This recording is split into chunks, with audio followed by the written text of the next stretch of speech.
I just finished Imogen, obviously, by Becky Albertalli. She is a people pleaser who is a senior in high school, and her best friend lives on college campus, and she's going to go stay with her for a few days. Now, Imogen is a really, really good ally. Most of her friends are queer. She's gone to a pride meeting like every week for many years with her friend who wanted to explore that and ended up coming out.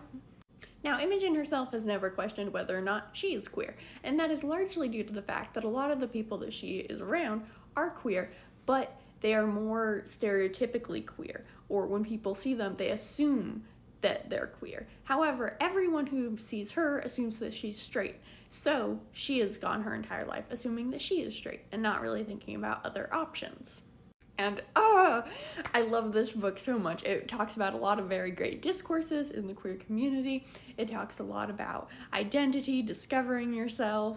It has a lot of really great points. And yes, no one should ever be forced to out themselves. No one should have to feel like they have to prove their queerness. No one should ever have to do any of those things to make sure that they're accepted. That is not okay. That is not acceptable. And that goes for people who are queer as well. You cannot make someone else out themselves. That is not acceptable. Being queer does not give you a pass to decide whether or not someone else is queer enough. That's not how that works.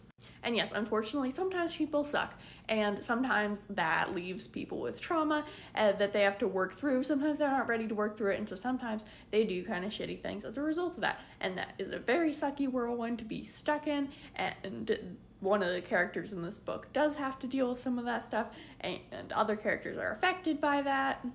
But the space that so many of the other characters were willing to hold for one another and discuss things was absolutely beautiful, as well as the just cute, dorky nervousness of figuring things out was absolutely adorable. I loved it so much. It made me smile. It made me cringe. Not sure that I agree with all of the life lessons mentioned in this book, such as one of the younger high schoolers in this book mentioning that the point of college is to not floss.